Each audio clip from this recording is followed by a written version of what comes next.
사실 우리 김문수 후보와 저는 상당히 오랜 동안 서로 사귀고 교류하는 사이입니다.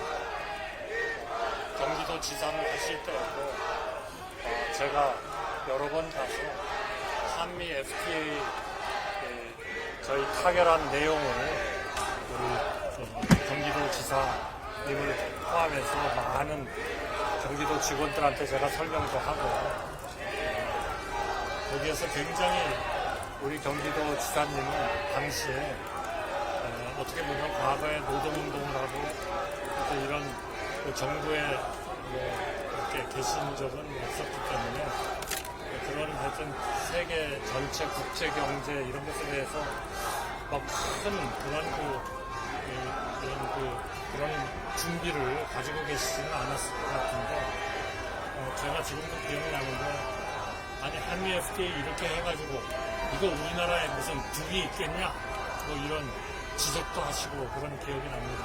그래서 제가 좀 지켜보시죠 그랬더니 다행히 이제 그 다음에 한 10년쯤 지나서 트럼프 대통령 1기 때 트럼프 대통령이 우리나라 한미 FTA를 보면서 아니 누가 이걸 협상을 해가지고 이렇게 미국이 맨날 손해만 보게 만들어놨냐 이래가지고 이거 당장 없애버리라 이래가지고 이제 또 막 미국하고 협상을 해가지고 타결로 다시 협상도 하고 한 기억이 납니다.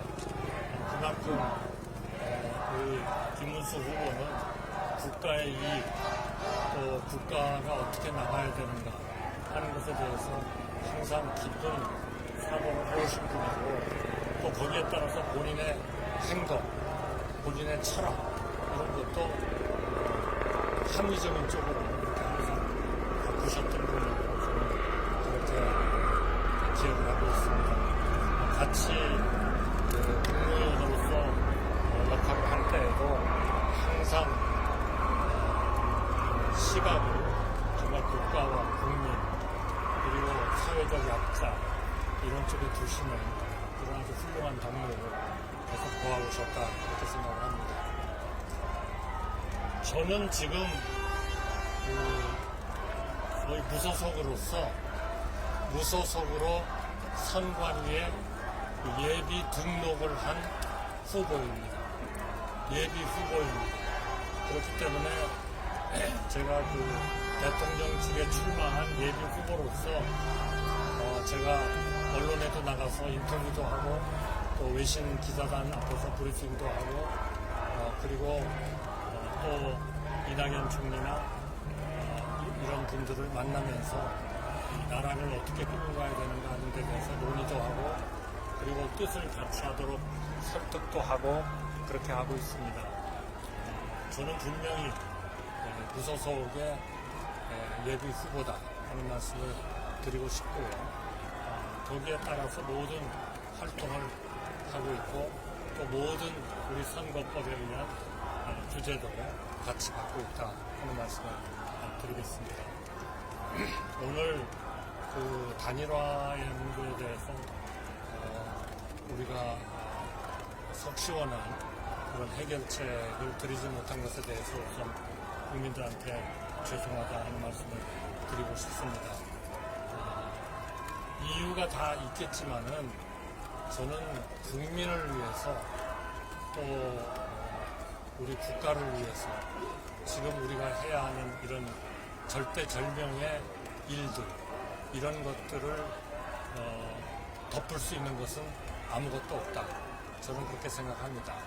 그렇기 때문에 저도 권한대행 겸 국무총리라는 그러한 직을 저로서 최선의 바탕을 만들고 더 중요한 앞으로 한 달 후에 시작되는 대통령 선거에서 저의 희망입니다만 국민의 선택을 받아가지고 진정으로 우리나라를 국제적으로 강한 나라, 국내적으로 부유한 나라, 또 우리 국민들이 행복한 나라, 그리고 통상마찰을 해결하는 나라, 그리고 한미동맹을 더 강화하는 나라, 또 한미일 간의 이러한 안보 협력을 통해서 북한의 위협을 억제할 수 있는 나라, 그러면서도 북한 주민의 그러한 그 어려운 점을 이해하고 그분들을 돕고 하는 그러한 소위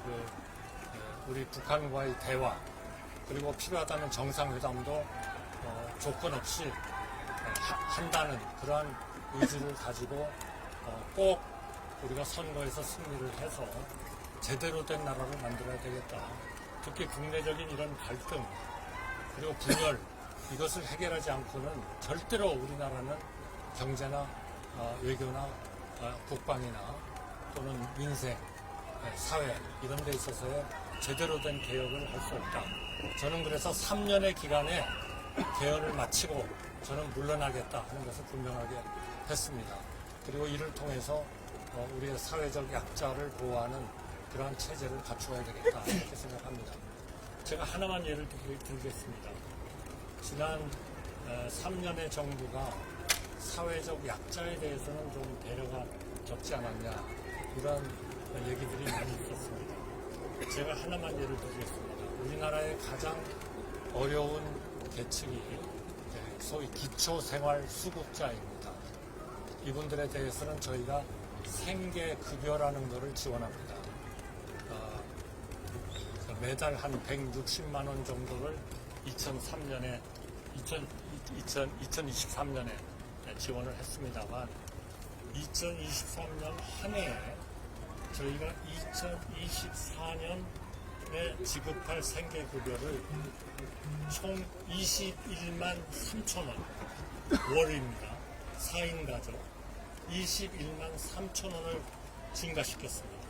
그러니까 1년으로 보면 한 255만 원 정도가 4인 가족한테 생계급여를 드린 겁니다.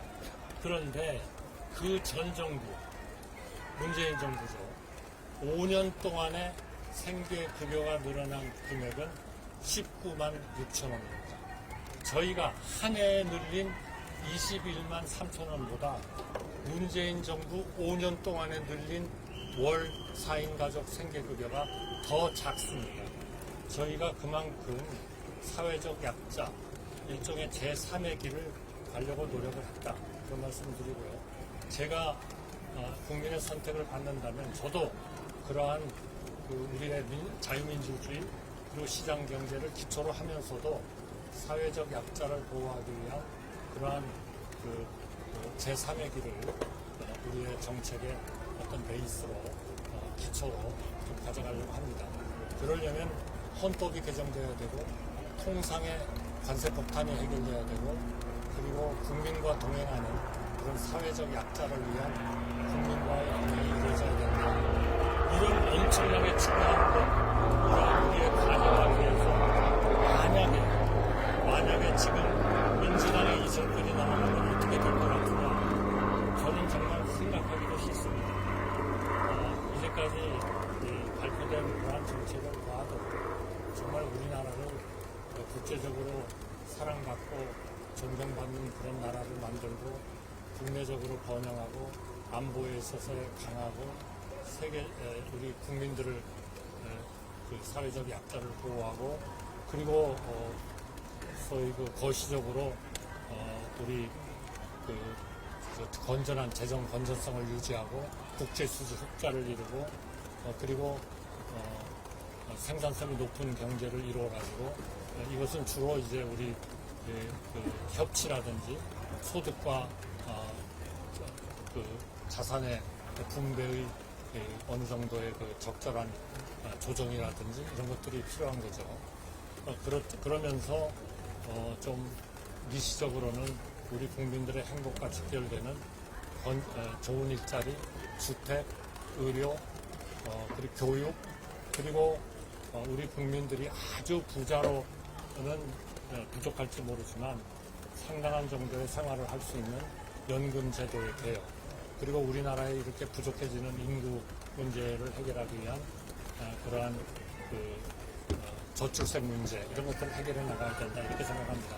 이 모든 것을 하려면 결국 이번 선거가 저는 결정적이다 이렇게 생각하고 그러한 목적을 위해서 또 그러한 성과를 내기 위해서 생각을 같이 하는 모든 사람들 개헌을 해야 되고 개헌연대 그리고 사회적 약자, 그리고 국제적인 이런 그 통상 문제의 해결, 이런 것들의 생각을 같이 하는 분들이 다 모여야 된다. 저는 그렇게 생각합니다. 당연히 우리 김문수 후보도 당연히 저와 함께 그 일을 해야 된다. 그것은 비단 김문수 후보께서 지난 18일 동안 약 22번, 거의 평균 하루에 한 번 정도 말씀을 하셨고, 그것도 어느 한 자리에서 서너 번, 대여섯 번 말씀하신 거는 카운트를 안 한 겁니다. 그냥 그날은 한 번 한 걸로 빠졌을 때 22번이나 단일화가 중요하고, 본인이 후보가 되면 한덕수 후보와 가장 먼저 이 문제를 논의하겠다. 이렇게 계속 국민들한테 약속을 해왔기 때문에 저는 당연히 우리 후보와 제가 맨 먼저 이 일을 타결해야 되는 거 아닌가 이렇게 생각을 합니다. 저는 지금도 낙관적입니다. 왜냐? 이 단일화는 우리 김 후보와 저 둘이서 결정하는 게 아닙니다. 국민들이 그렇게 하라고 요구를 하고 있고, 국민들이 그러한 추동력을 지금 저희한테 주고 계십니다. 또 많은 국민의힘의 당원들도 뭐 신문에서 여론조사를 봤습니다만 그러한 그 추동력을 거기다 실어주고 계신다. 이거는 아마 우리 김문수 후보나 제가 마음대로 우리의 선호에 따라서 할 수 있는 일이 이미 아니다. 저는 그렇게 믿고 있고요. 앞으로 계속 그러한 그 좋은 결과가 나오도록 제 나름대로도 또 노력을 계속하겠습니다. 감사합니다. 예. 저 관련해서 질문을 좀 많이 기다리시고 힘드시니까 한 4분 정도, 3-4분만 받겠습니다. 예, 기자님. 의원님, 서울신문 조주원입니다. 만일 단일화가 안 된다면 11일 이후에 아예 정계를 떠나시는 것인지 아니면 또 어떤 방식으로 선거에 기여하실 것인지 드리겠습니다. 저는 아까 제가 나중에 말씀드렸습니다마는 이러한 잘못된 정권에 우리 정부나 국민들이 맡겨지는 일, 저는 이거는 정말 우리 이제까지 이룬 우리 한강의 기적을 무너뜨려 버리는 것이다.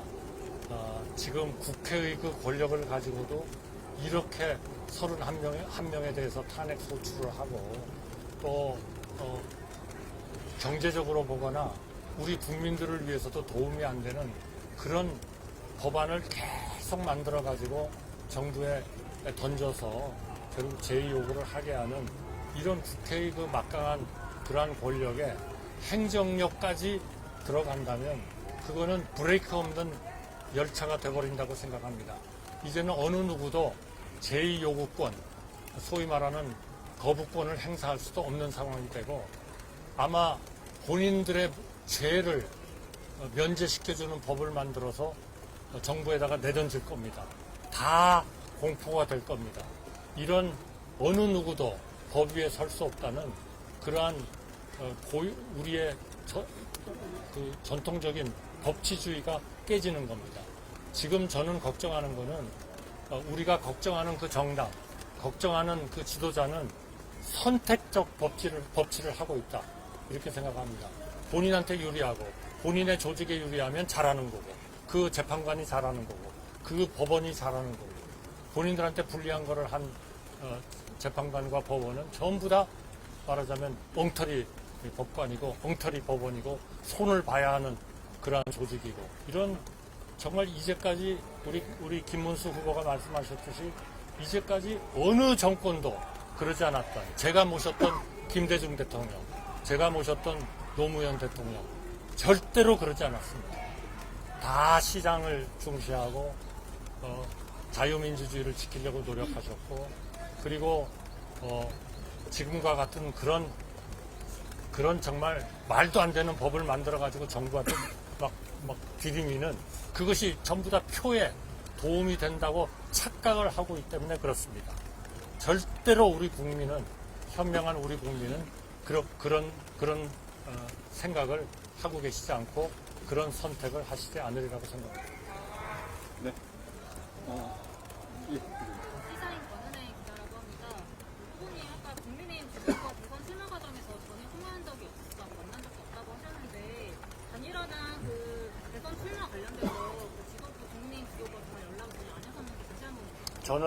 저는 이런 그 경선 과정에 영향을 줄 수 있는 그런 일은 하지 않았습니다. 한 번만 더 받겠습니다. 네. 교수님이가 아까 22번 단일화를 정문수 후보님이 말씀하셨던 22번이 넘죠. 실제로 말씀하신 거는 아마 수십 번 더 얹어야 될 겁니다. 근데 만약에 김문수 후보님이 그 후보님과의 단일화를 구체적으로 말씀 안 하셨다면 출마를 안 하셨을 겁니까? 저는 출마를 했을 겁니다. 왜냐하면 앞으로 6월 3일이 워낙 우리나라의 운명을 결정하는 그런 선거이기 때문에 저는 당연히 거기에 출마를 했을 거고요. 그러나 단일화가 전제되지 않는 이번 선거는 저는 굉장히 어려운 선거가 될 거다. 그럼 결국 우리 국가와 국민과 우리가 이제까지 쌓아왔던 소위 한강의 기적이 전부 다 정말 엄청난 위협에 처하게 된다. 그래서 저는 이거는 반드시 되어야 되고 저는 되리라고 믿습니다. 우리 국민과 이런 당원들이 그거를 어떻게든 되도록 힘을 모아주시지 않겠나 그렇게 생각을 하고요. 아까 제가 11일까지 단일화가 안 되면 어떻게 하겠냐 하는 말씀을 드렸습니다만 저는 제가 국민에 대한 기본적인 예의는 단일화가 이루어지지 않은 상태에서 제가 후보 등록을 하는 것은 그거는 맞지 않다. 제가 국민들에 대한 최소한의 예의는 등록을 하지 않는 것이다. 이렇게 믿고 있다는 말씀을 드립니다. 후보님 그럼 마지막으로 하나 하겠습니다. 예, 아닙니다. 죄송합니다. 질문하십시오. 아니, 제가 지목을 하는 겁니다. 한국일보 나광현입니다. 질문드리고 싶은 게 사실 지금 단일화에서 중요한 게 두 분이서 시너지 효과가 나야 되는 거잖아요. 근데 당 지도부에서 지금 약간 강제 단일화라고 볼 정도로 자체적으로 진행을 하고 있는데 사실 이렇게 되면 단일화가 돼서 효과가 크지 않을 수도 있다고 볼 것 같은데 후미님은 이런 식으로 당 지도부가 단일화 진행하는 거 어떻게 보시는지 궁금합니다. 이거는 정말 정치의 최고 전문가들이 판단해야 할 일이다. 저는 그렇게 생각합니다. 저는 그 문제는 판단을 하지 않겠습니다. 그러니까 그 시너지 효과라는 게 어느 분야에서 얼마나 날 수 있는 거냐 하는 거는 제가 그거를 충분히 분석할 만한 좋은 그런 정치에 대한 그러한 그 통찰력과 지식은 저는 없다 생각합니다. 다만 저는 우리 국가가 국민이 그리고 우리 국민들의 민생이 또 우리 국가의 국제사회에 있어서의 지위가 통상마찰이 이것이 해결이 되려면 지금과 같은 이런 분열 그리고 갈등 이거 가지고는 안 된다 하는 것은 이미 판정이 됐다고 생각합니다. 그렇기 때문에 우리 단일화는 그런 것 때문에 필요한 거다. 모두가 같은 생각을 하는 사람들이 다 뭉쳐야 된다. 이렇게 생각하고요. 아까 저 질의에 제가 답변을 못 드렸는데 저는 우리 단일화가 어느 쪽으로 되든 저는 우리 김문수 후보를 열심히 제가 할 수 있는 한 도울 겁니다. 그게 국민들한테 경제의 문제를 제대로 설명하는 것이 될지 외교의 문제를 설명하는 것이 될지 모르겠습니다만 제가 50년 동안 쌓아온 모든 것을 총동원해서 모을 거고 힘을 모을 거고요. 또 제가 아는 많은 분들이 이러한 개헌연대 그리고 힘을 모으는 데 합치도록 그렇게 제 나름대로의 노력을 하겠습니다. 네. 오랜 시간 동안 질문 하나 있습니다. 죄송합니다. 오랜 시간 감사합니다. 감사합니다. 따라서 단일화 요구에 응하신다고 하셨는데요. 감사합니다.